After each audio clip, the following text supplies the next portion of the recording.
అన్న రేవంత్ రెడ్డి గారు honourable chief minister of Telangana వారికి ప్రత్యేకంగా స్వాగతం పలుకుతూ వారితో పాటు పెద్దలు నీటిపారుదల శాఖ మంత్రివర్యులు సివిల్ సప్లై మంత్రివర్యులు మరియు పెద్దలు ఉత్తమ్ కుమార్ రెడ్డి గారికి అదేవిధంగా మరి వ్యవసాయ శాఖ మంత్రి గారు తుమ్మల నాగేశ్వరరావు గారికి అదేవిధంగా మరి రాష్ట్ర ప్రభుత్వానికి అడ్వైజర్గా ఉన్నటువంటి పెద్దలు మాజీ మంత్రివర్యులు సుదర్శన్ రెడ్డి గారికి అదేవిధంగా మరి మన రాష్ట్రానికి పార్టీకి నాయకత్వం వహిస్తున్నటువంటి పెద్దలు మరి ఇందూరు నివాసి అయినటువంటి మన మహేష్ అన్న గారికి పిసిసి అధ్యక్షుడు అదేవిధంగా మరి షబీర్ అలీ గారు government advisor for the SC ST minority and BC welfare అదేవిధంగా మరి జిల్లా అధ్యక్షుడు నాగేష్ రెడ్డి గారికి పెద్దలు మాండవ వెంకటేశ్వరరావు గారికి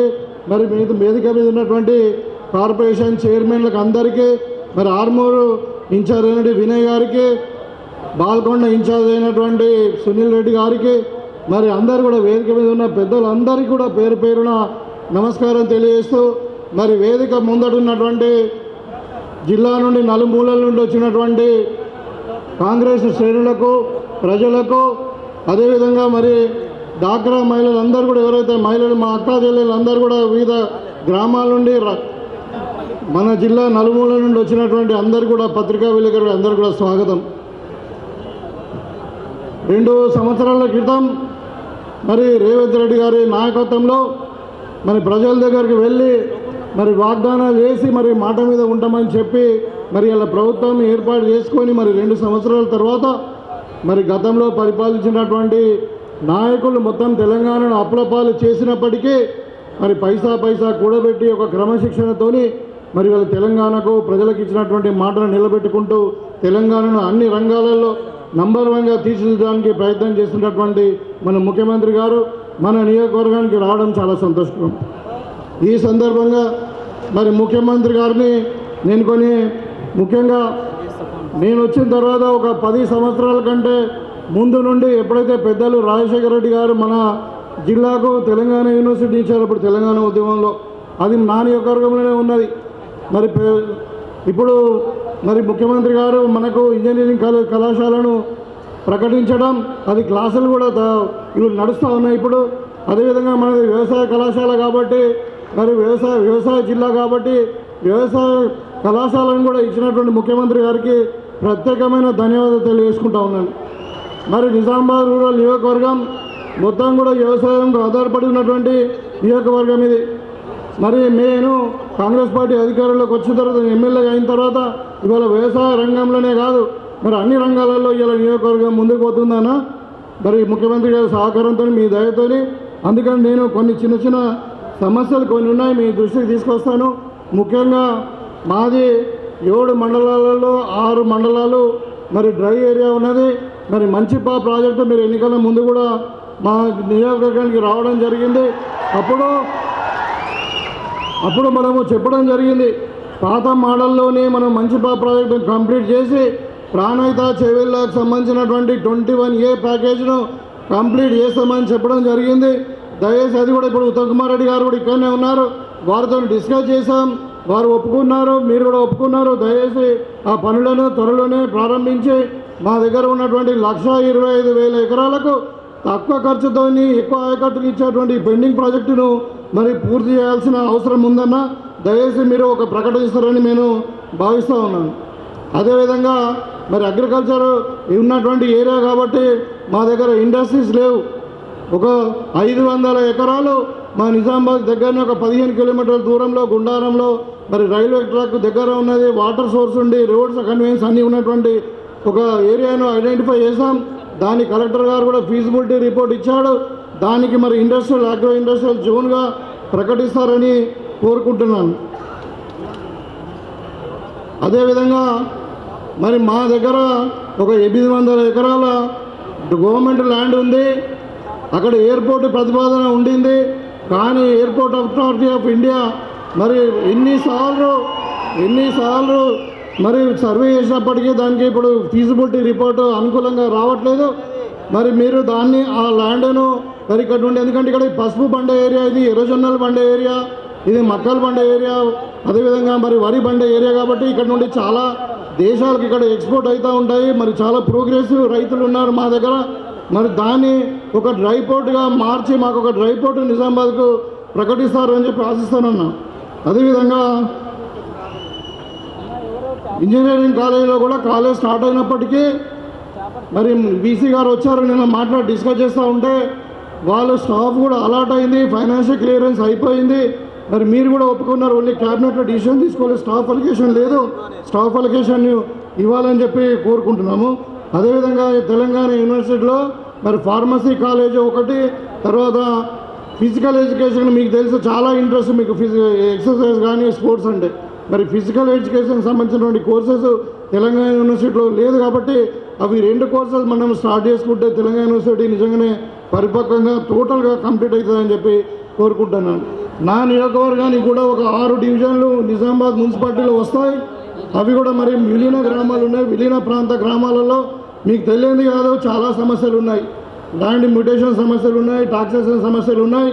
మరి ఇవన్నీ కూడా ఉన్నాయి కాబట్టి మ్యూటేషన్ గ్రామాల కొరకు మీరు ప్రత్యేకమైన ఫండ్ ఇవ్వాల్సిందిగా నేను కోరుతూ ఉన్నాను.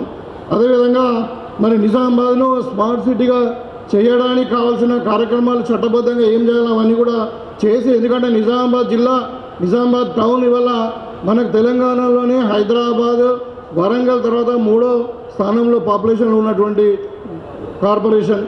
ఒక 40 సంవత్సరాల క్రితమే ఇది మున్సిపాలిటీ అయింది. మరి కరీంనగర్ స్మార్ట్ సిటీ అయింది, వరంగల్ స్మార్ట్ సిటీ అయింది, ఖమ్మం స్మార్ట్ సిటీ అయింది, కానీ మన నిజామాబాద్ కాలే కాబట్టి దానికి సంబంధించింది మరి ప్రపోజల్స్ మీరు సెంట్రల్ గవర్నమెంట్కు పంపించాలని కోరుతూ ఉన్నాను. ఇవాళ గత 10 సంవత్సరాలు అసలు పట్టణాన్ని పట్టించుకోకుండా ఒక మురికి కూపంలో ఒక స్లమ్గా తయారైంది. మరి మాకు నిజామాబాద్ పట్టణానికి ఒక మంచి ఆర్టీసీ బస్ డిపో, తర్వాత ఒక స్పోర్ట్స్ కాంప్లెక్స్ 10 ఎకరాలలో ప్రకటిస్తారని చెప్పి కోరుతూ ఉన్నాను. అదేవిధంగా మరి ఇందల్వాయిలో ఇప్పుడు మనం ఏదైనా హైదరాబాద్ నుండి మనం ఆదిలాబాద్ పోతుంటే ఏ విఐపి అయినా ఇంకెవరైనా కానీ మనము డిచ్పల్లి దగ్గర ఇందల్వాయిలో రిసీవ్ చేసుకున్నప్పుడు మరి ఎక్కడైనా రోడ్డు మీద నిలబడాల్సి వస్తుంది. పెద్దలు వెంకటరెడ్డి గారు మా జిల్లాకు వచ్చినప్పుడు నేను అడిగినప్పుడు ఆయన అన్నాడు, ఇక్కడ ఇది హైదరాబాద్ ఆదిలాబాద్ మధ్యన మనకు సెంటర్లో అవుతుంది, ఇక్కడ హైవే మీద ఒకటి R&Bతో హై లెవెల్ మరి ఒకటి మంచి గెస్ట్ హౌస్ను ఇస్తామని చెప్పారు. దాన్ని కూడా మీరు మరి మాకు మంజూరు చేస్తే బాగుంటుంది. మరి నియోజకవర్గంలో స్పెషల్లీ మాదంతా హిల్ ప్రాంతం ఉంది, చాలా తాండాలు ఉన్నాయి, మరి రోడ్డు కనెక్టివిటీ అవసరం ఉంది, వాగులు వంకలతో కూడుకున్నటువంటి ఉన్నది కాబట్టి మరి ఒక లిస్టు కొన్ని హై లెవెల్ బ్రిడ్జెస్ కొరకు మేము మీకు అడుగుతూ ఉన్నాను, మీకు రిప్రజెంటేషన్ ఇస్తూ ఉన్నాం, దయచేసి కన్సిడర్ చేయాల్సిందిగా కోరుతా ఉన్నాం. ఇంతకుముందు మహేష్ అన్న గారు చెప్పారు మనకు ఒక టెంపుల్ క్యారిడార్ రాబోతుందని చెప్పి. మరి మా నియోజకవర్గంలో డిచ్పల్లిలో కిల్లా రామాలయం ఉంది.